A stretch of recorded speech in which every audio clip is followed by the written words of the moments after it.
Ito ang balita ngayon, viral ngayon sa mundo ng social media. Ang di umano'y balitang matapos nilampaso at tila pinaiyak ng Vice President na si Sara Duterte sa budget hearing ng Office of the Vice President at tila gusto pa nilang i-zero budget umano ang OVP. Senate President Chis Escudero nagsalita na sa media at tila sinapol ang PhilHealth Queen na si Hontiveros. Pero bago ang lahat, kung bago ka pa lamang sa aming channel, please huwag kalimutang mag-like, subscribe at i-click ang notification bell para mas maging updated ka pa lalo sa lahat pa ng bagong video na i-upload namin. At ito na nga mga kababayan, matapos lumabas ang bali-balita na gustong tapyasan di umano o zero budget daw ang Office of the Vice President, ay tila naman nagdrama na naman itong si Senadora na si Risa Hontiveros. Tila magpropose daw siya ng amendment sa mga items ng programa ng Office of the Vice President ni Sara Duterte, na ang programa nga ng OVP ay katulad lamang daw ng mga line agencies katulad ng DOLE, DOH at DSWD, at kasama din daw ang 10 million pesos para sa isang kaibigang libro na isinulat mismo ng Vice Presidente na si Sara Duterte, ay kanya rin daw aamendahan. Ngunit pagkatapos nito ay tila lumabas naman ang mga larawan ng senadora na tila baga ginagamit di umano nito ang DSWD, na ilan sa ating mga kababayan ang nag-react na ayon sa kanila na napatanong, ano ito PhilHealth Queen? Tila nabuking katuloy ngayon. Duplication pala, Senadora Risa Hontiveros. Ano itong ginagawa mo dito? Di ba't sa DSWD yan? So programa mo rin ba ito, Senadora? Sa DSWD yan. Anong ginagawa mo dyan? Galing pa talaga sa iyong bibig na mayroong mga duplication ng programa ni VP Sara Duterte. Ano itong mga larawan na ito? Grabe talaga ang kaipalan nitong si Risa Hontiveros. Harap-harapang gamitan lang ba ang lahat? Ito'y ayon sa ating mga kababayan. Kasunod naman ito ay hindi pinalagpas ng mga DDS supporter ang mga kaipalan di umano ng senadora at tila harap-harapang pinalamo ng katotohanan. At ayon pa sa kanilang social media post na may mga kalakip na larawan, hello Senator Risa Hontiveros, anong ginagawa mo dyan? Diba sa DSWD yan? Palang. Good evening, Senator Risa Hontiveros. Bakit mo pinopoliticize yung DSWD relief goods? At may pa-photo op ka pa, hindi ka naman taga DSWD at wala ka namang rules sa DSWD. Dear Senator Risa Hontiveros, if what you're doing is merely duplicating the projects and programs already implemented by other government agencies, then would it be fair to suggest that Congress should consider stripping your budget in the same way? You're advocating for the Office of the Vice President. After all, if redundancy is the issue, should not the same standard apply across the board? End quote. Samantala, hindi naman mapigilan itong si Vice President Sara Duterte dahil tila mas lalo pa itong inasar si Hontiveros dahil ito ay pinaghahandaan na niya ang kanyang pangalawang libro na tiyak di umanong magpapaiyak na naman kay Hontiveros. Pagkatapos lumabas ang balitang ito, ay hindi naman mapigilan ng marami sa ating mga kababayan na magbigay ng kanilang hinaing at komento sa mundo ng social media. At ayon pa sa kanila, correct, siya mismo nasa TARP ng AICS DSWD sa barangay ng QC at Pasig. Ano kayang senigatsal yan? Kasi pawang pang perfect world ang namumutawi sa mga bibig niyang si Senador. Ang katotohanan, laging may politika sa mga sangay ng gobyerno, lalo na pag kayang-kaya nila yung nakaupong leader. Pumapapel ang kikay, bagsak mo sa kangkungan yan.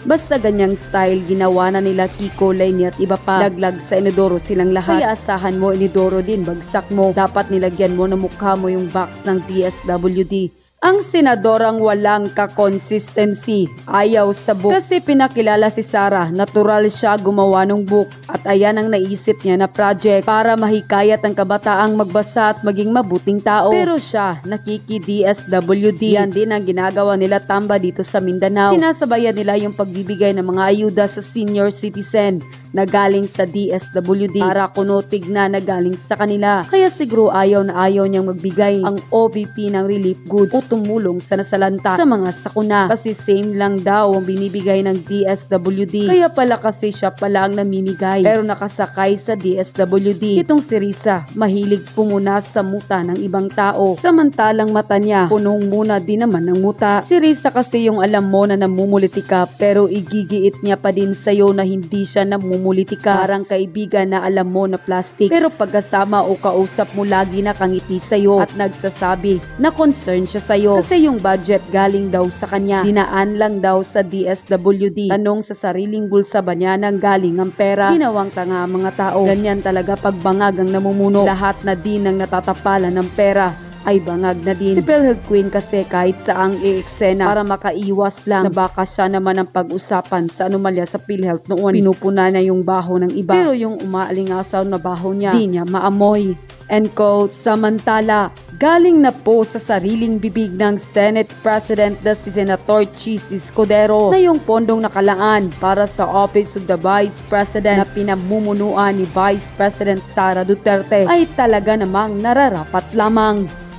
O galing na ho mismo sa bibig nitong si Senate President Chis Escudero na yung pondong nakalaan para sa Office of the Vice President talagang nararapat lamang. Kasi nung panahon nitong si Leni Robredo, nag-iiyakan yung mga yan, yung mga dilawan kasi mababa daw yung pondo. Wala na mga proyekto Kaya hindi ho siya nangingi ng maraming pondo kasi wala naman hong alam gawin itong si Leni Robredo. Huwag niyong ikumpara yung budget nitong si Leni kay Vice President Sara. Si VP Sara nagtatrabaho. Si Leni Robredo sa loob ng 6 na taon, wala hong ginawa yon kung hindi siraan itong si dating Pangulong Rodrigo Duterte. Yun ho yun. Kaya itong mga dilawan na to, kesyo bakit noong panahon ni VP Leni, hindi naman ganun kalakihan yung pondong ilinalaan dyan sa OVP. Ngayong panahon ni VP Sara, bakit ganyang kalaki? Kasi nga merong utak yung ale. Maraming hong lumalapit sa kanya. Ayun hong mahihirap na walang pakialam sa politika Hindi ho yung palakasan kay congressman, palakasan kay governor, palakasan kay senator, palakasan kung kanino pa man. Wala hong ganon. Majority, malamang sa malamang, yung nagpupunta sa Office of the Vice President, sila ho yung natanggihan ng mga opisinang nabanggit natin, yung mga senador, congressman, gobernador. Sa OVP ho sila nagpupunta. Kaya yung sinasabi nitong si Risa Hontiveros na yung mga programa ng OVP, kahalintunal lamang nung mga programa, nung mga ahensya na under sa Executive Department. Hindi nga ho kasi maaari yon. Maging itong si, ano pangalan ito? Yaang si Amy Marcos aminado na yung mga proyekto ng executive, yung mga ahensya ng executive department, napupolitika ho talaga yan. Kung hindi ikakapogi at ikagaganda noong mga nakaupo sa Malacanang, hindi naman ho yan magbibigay basta-basta. Pero yun sir, yung mismong pagkakaroon ng OVP ng projects na ginagawa na ng ibang regular agencies. Well, nagbigay nga siya ng dahilan kung bakit. Pangalawa, ito'y nasa NEP. Ibig sabihin, sinang-ayunan ng administrasyon mismo ng executive na magkaroon ng hiwalay na programa ang OVP bagaman halos kaparehas ng line agency. Ito'y budget na pinropose ng executive ng DBM. Pinapalabas nitong tila sang-ayon ng executive branch na magkaroon ng sariling programa ang OVP. So pagka ganun sir na yun nga, kung okay naman sa Office of the President yung ganung pondo, ang Congress, how would you take that? Well, malaya pa rin pwede magpasya ang Kongreso. Kung maalala nyo, yung naunang confidential fund ni Vice President Sara Duterte, pinropose din naman yun ng DBM. Nasa NEP din yun. Pero pinagpasahan ng Kongreso na tanggalin yun. Pero sir, more than 2 billion is ang laki para sa OVP. Considering yung kay VP Leni nun, 500 million. Marami nagreklamo noon na kulang yung pondo ni VP Leni. Ngayon naman, alangan namang sabihin natin, sobra naman ito. Dapat yung budget ng OVP, angkop sa OVP, sino man ang nakaupo. Kung maliit yung 500 milyon para sa isang VP, di ba? Then maliit din yun para sa kasalukuyang VP. Ngayon, sino magpapasya na sobra-sobra naman yung 2 bilyon para sa isang VP? Depende na yan sa Kongreso kung sakasakali. Kung tingin nila na nakararami, malaki masyado. Sa palagay ko, hindi. Kung mag-motion si Senator... Kumpara sa dati, malaki, oo. Pero hindi ko alam kung sino The proper time sa period of amendments, magpo-propose po ako ng amendment dun sa items ng program sa OVP na katulad lamang dun sa mga programa ng mga line agencies natin, including DSWD, DOH, DOLE. And yung item ng 10 million pesos para sa pagmumudmod ng mga kopya ng isang kaibigan ay pupoprosan ko rin po ng amendment. Yun naman ang purpose ng interpellation sa hearing para i-explore. Ang pagkatanong ko pa nga nung unang tanong ay magiging willing ba ang VP na i-realign yung items na yun na mukhang duplication ng existing programs.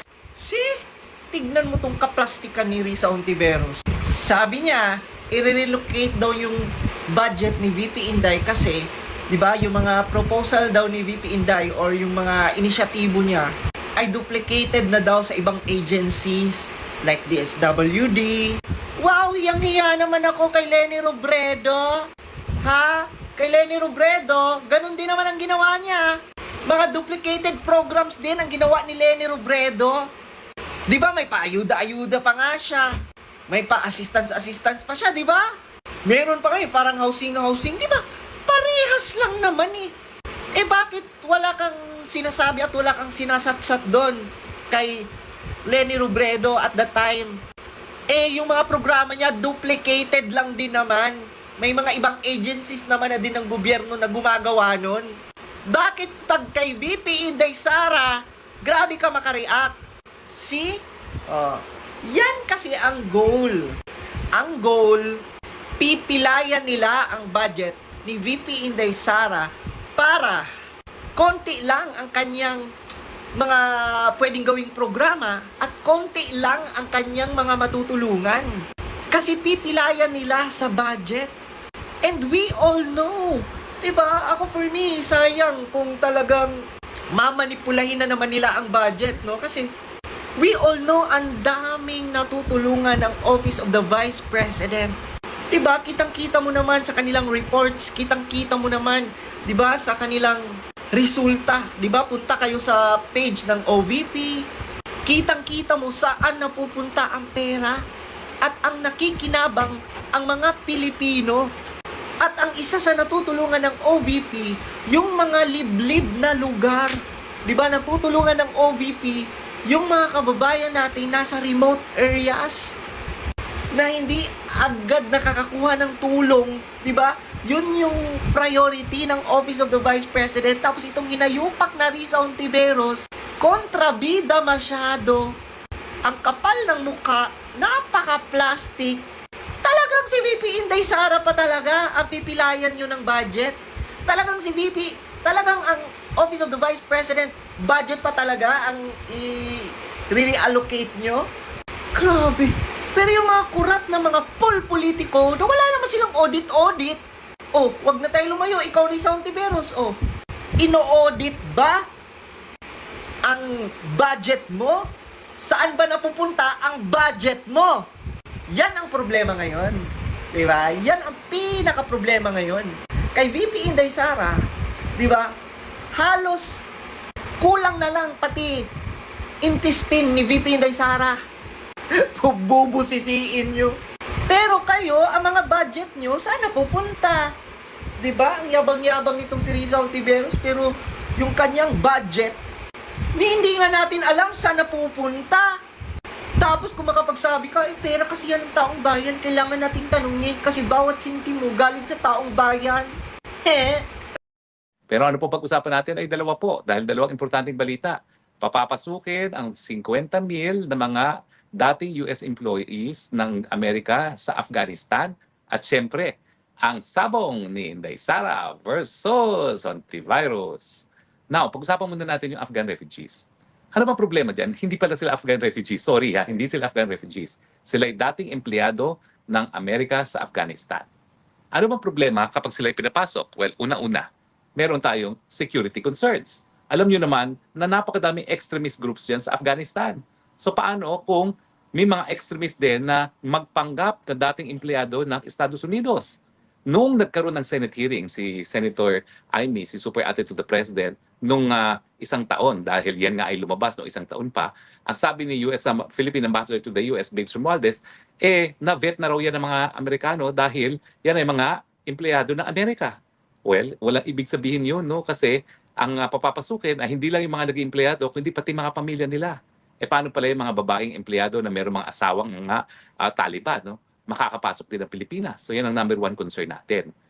Dito sa Pilipinas, nabiktima na tayo ng extremist groups gaya ng Jemaah Islamiyah, no, diyan sa Marawi. So ano mangyayari kapag nakapasok pa yung mga Taliban diyan at iba pa mga extremist groups sa Afghanistan dito sa Pilipinas? Kailan pa lang natin na nabura ang banta ng Jemaah Islamiyah dito sa Marawi, ayan na naman, gumagawa tayo ng sarili nating problema na magpapapasok tayo ng mga tao galing Afghan.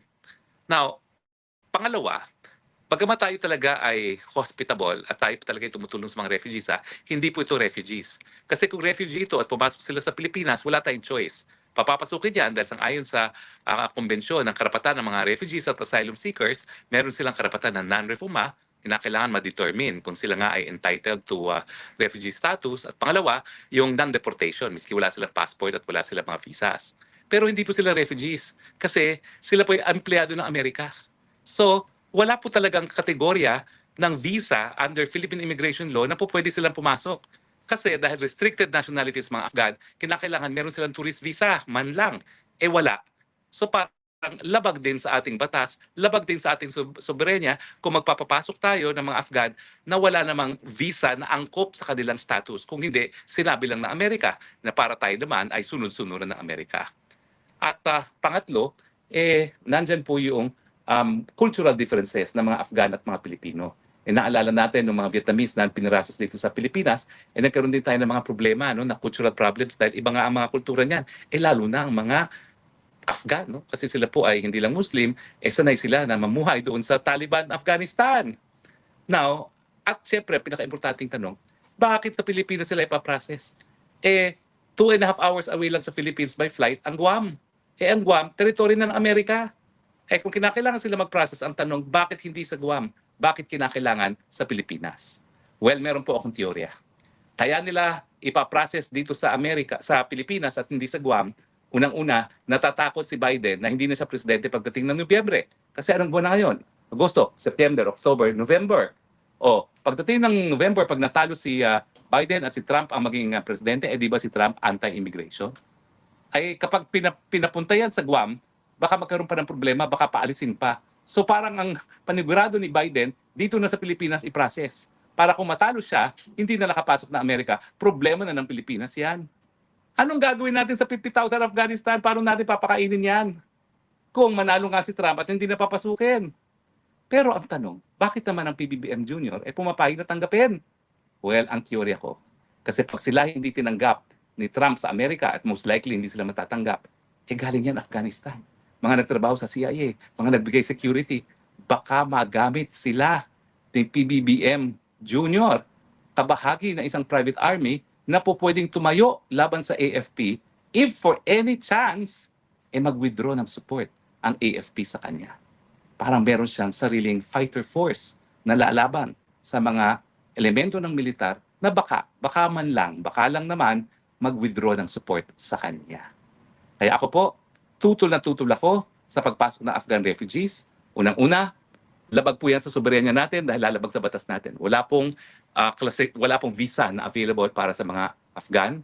Pangalawa, hindi naman po sila refugees. So wala silang karapatan na pumasok nang walang visa. At pangatlo, bakit hindi sa Amerika sa Guam gawin ang processing? Well, pag-usapan din po natin ang Sara Duterte versus Riza Antivirus. Well, ano ba ang nangyari dyan? Well, tuwan-tuwa po ako. Kasi akala siguro ni Riza, Sen Riza, kakayanin niya yung Vice President. At nasa Senado kasi siya at nagpapa-approve ng budget. Nakalimutan na niya na by tradition, hindi talaga ginigisa ang mga Vice Presidents at President. Bakit? Kasi may sarili mga mandato yan. Sila ay halal ng taong bayan and chances are mas malaki ang mga boto ng Presidente at Vice President kesa sa mga Senador. Siguro nga po, ang Riza Antiveros, 19 million ng botante, si Sara Duterte, 32 million. Kaya by tradition, pinalalampas sila, no questions asked. Kasi ang mandato nila galing sa taong bayan at meron silang sariling katungkulan bilang Presidente at Vice Presidente. Pero ang maganda doon nakita natin na walang pakialam na si Inday Sara Duterte sa politika. Ang nais lang niya maglingkod. Ano bang gustong mangyari kasi ni Senator Riza? Noong una, kinuwestiyon niya lahat ng mga budget na 2 billion ni Vice President. Kung tatanggalin mo yung 2 billion, wala nang proyekto ang President, ang Vice President, wala na siyang saysay. Pero nanindigan si VP Sara nung siya tumakbo bilang presidente, sabi niya tutulungan niya ang mga mamamayang Pilipino sa kanilang mga araw-araw na problema. Kaya nga nag-survey siya kung ano yung mga pangangailangan at lumabas nga dyan yung tulong sa pagkagutom at saka yung iba-ibang mga ayuda. At karamihan naman dyan, yun nga yung bumubuo ng 2 billion niya. Totoo, binibigay na ng DSWD yan, pero minsan nga namumulitika. Ginagamit na speaker at ng mga kongresista. Pero siya, walang politika kasi hindi pa naman siya tatakbo, no? 6 na taon ang kanyang termino, no? So, ibibigay lang yan na ibibigay yan sa mga nangangailangan. Kasama na yung mga lugar na nagkakaroon ng mga dilubyo. Now, ano pang gusto ko sa nangyari? Nanindigan si VP Sara. Hindi siya nagpabuli. Miski nandun siya sa teritoryo ni Senator Risa Ontiveros. At linabas niya ang tunay na ugali ni Senator Ontiveros. Na nung eleksyon, nagmamakaawa, humingi ng tulong, to the point na napilitan na si Inday Sara kasi ang kulit-kulit, balik ng balik sa kanya, nakatatlong balik. At sa pangatlong balik, kinausap na niya si now Ambassador Mylene Garcia Albano na sige na, bigyan mo na ng boto yan. Ayaw pa nga ni dating kongresista Albano Garcia yan, Garcia Albano, pero pinatulungan na rin. At matapos tulungan, anong unang ginawa ni Senator Risa? Winakwakan ang ama ni Vice President Sara Duterte. So ang mensahe niya, anong klaseng tao yan? Hihingi ng tulong, matapos matulungan, wawakwakan pa yung nagbigay ng tulong sa kanya. Hindi naman tama yon at hindi mabuting tao yan. So I'm sure, ako'y naniniwala na mabuti na lang in-expose na Inday Sara yung ganyang ugali ni Risa Ontiveros. Ngayon, anong yung pinagawa nilang libro? Well, tama naman sabi ni Inday Sara. Kinu-question mo lang yan dahil ako may akda at makikita yan ng mga magulang na mga estudyante na mga butante. Nakalimutan niya, pati naman si Lenny, VP Lenny, namigay din ng libro. Bakit kapag si VP Lenny pwede, pero pag si VP Sara, hindi? Kaplastikan ni Senator Risa Ontiveros. At syempre, sa rin naman, guilty of EPAL. Kasi nung siya ay trustee lamang, hamak na trustee ng PhilHealth, abay isang katutak na visual materials ang binigay ng PhilHealth sa kanya. Dapat yan, lahat talaga yung mga pinag-gastusan ng PhilHealth para siya manalo ng senador, dapat bayaran niya, no? Dahil wala namang kinalaman niyang mga ads niya niyan sa trabaho ng PhilHealth. At saka yung pera ng PhilHealth, o naman ang uto ng Universal Healthcare, dapat yan ginugol para sa kalusugan ng mamamayan, hindi sa mga posters at iba pang advertising materials ni Risa Ontiveros. So bukod sa lahat, dahil nanindigan ang Inday Sara Duterte, nambuhayan ang madlang Pilipino na meron na tayong leader na tatayo para sa makakabuti sa ating bayan. Hindi siya magpapatinag doon sa possibility na mamawalan siya ng budget. Basta siya, ipaglalaban niya ang serbisyo na kinakailangan ng bayan. At for that, I am grateful na nandyan ang Inday Sara Duterte. Tignan natin mga comments ng ating mga kababayan. Lalakihan ko po ang screen kasi napakaliit. Hindi ko mababasa. Cellphone na naman ang ginagamit ko. Maganda po sa cellphone. Napakaganda ng image. No? Ciao po, Tony Harry Roque. Buensera, watching from Italy. Milan, Italy. Si Ann Amariela, Diyos ko, di nga ma-handle problems sa Pinas, kukuha pa ng iba. Tama naman po yan. May problema na nga dito sa Pilipinas, kukuha pa ng Afghan para pakainin. Gutom na nga mga Pilipino, kukuha pa ng mga Afghans.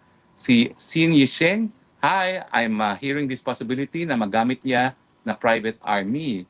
Ay, naku, attorney, I'm cringing and horrified. Ang sama-sama naman niya. Kasi anong gagawin mo? Tsaka sino ba yung mga empleyado ng Amerikano yan? Yung mga private security nila, mga CIA, di ba? Baka gamitin yung Praetorian Army yan. Lagot. Alex Dumalanta, hindi na po si Biden ang lalaban ng president, si Harris na po. Kaya nga po, ang importante po, pag natalo si Harris at manalo si Trump, hindi magpapapasok yan ng immigrants. Kasi yan ang pulisiya ng mga Republican. Sinasakay nila sa bus pag lumalanding sa Florida, dinadala sa mga Democratic states kaya ng New York kasi yung mga Democrats ang tumatanggap ng migrants. Phil, Canadian Family Vlog. Magbabakasyon po na naman kami next year at mukhang ang gulo na ng Pilipinas. Well, sana naman po yung gulo will come rebirth and of course, revitalizing our democratic institutions para maging mas malakas ang demokrasya ng Pilipinas. Si Rodi Uy, do you think there's an actual chance na ma-impeach si VP Sara? Well, sa tingin ko po, hindi mangyari yan sa Senado. Ibig sabihin, pwede ma-impeach ng House kasi yung tawag naman ng proseso kapag bumoto ang 2/3 votes ng House para ma-impeach ay impeachment. Pero magkakaroon po ng trial at sa tingin ko naman hindi mananaig ang mga gusto ma-impeach si Inday Sara Duterte. Okay? Ruel Diaz Garcia, hello, Paz. If the wicked are ruling the nation, sin will be everywhere. But those who live right will win in the end. Proverbs 20:16. Maraming salamat, Pastor Ruel. And please keep on sending the biblical verses sa ating mga vlogs. Okay? Tapos, sino pa? Nat Apetitot. Tumakbo ka uli, attorney, para Senate. We believe madami kayo magagawa para maituwid ang mga maling umiiral sa bansa. Well, ang aking karanasan po, hindi sapat. Hindi ka mananalo kung wala kang kalahating bilyon. Totoo po yan. At ang balita ko, tag-1 bilyon ang bibigay ng administrasyon ngayon sa mga kandidato sa Senado at meron pa silang common fund para sa common campaign materials gaya ng mga videos. Si Lawrence, Gordon, Arts and Music. Mahirap na magpapasok ng mga ganyang lahi sa Pinas. Yan ang malaking problema ng mga Germans dito sa Germany ngayon. Ay tama po yan. Kasi ngayon po talaga nagkakaproblema sila sa Europe dahil pinapasok nga mo mga Afghanistan refugees. No? Talagang social problem at saka security problem.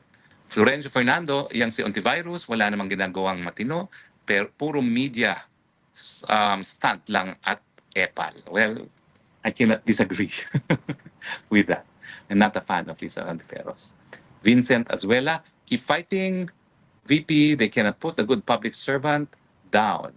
Huwag padala sa trapo style ni antivirus. Hindi kanya ka-level. Tama naman po, hindi niya kanya ka-level. Okay? Irene Tayog, maimbang nga Rabi, attorney, watching from England. Ano naman ang gagawin ng Afghan sa Pinas? Grabe naman yan. Oo nga eh. Alam mo, hindi ko nga maintindihan kung processing lang. Eh, di gadali nila sa Germany, may base militar sila doon. Sa Turkey, may base militar sila doon. At saka syempre, bakit sa Pilipinas pa? Nandiyan naman ang Guam, mas malapit. Di ba? Oo. Tapos, Mel on the go. Paano po yan, Spokes? Hindi pinapaalam sa taong bayan bawat mga issue na gaya ng ganito. Nalalaman na lang natin, apirmado na nila sa executive na. May magagawa pa ba tayo? Well, syempre po, pag nagigay ang taong bayan, hindi naman po pwede baliwain ng taong bayan, di ba? Pag binaliwala yan, lagot sila pag maghusga ang taong bayan.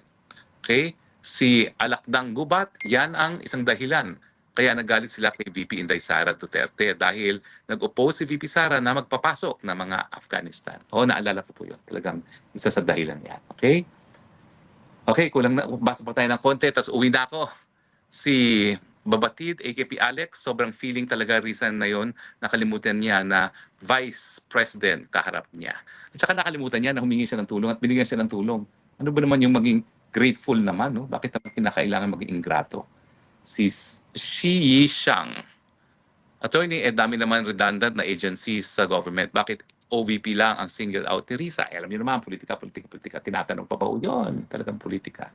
Okay? Si Ma'am Z, kahit sa lugar namin, pag hindi ka kilala o kaalyado, hindi ka bigyan ng kapitan o DSWD. Kaya nga po kinakailangan, meron pa rin Office of the VP. Kasi nga alam natin, talagang ginagamit na sa politika yung ayuda. Well, maraming salamat po sa inyong patuloy na pagtangkilik. Bukas po, harap tayo sa Kongreso. Isang pagsubok na naman yan. Pero ako, nagdasal na po ako. At sabi ko, Panginoon, let me be an instrument of your will. Protect me from the wicked. And give me protection in the name of Christ. Amen. At yun na nga mga kababayan, ano na ang masasabi mo?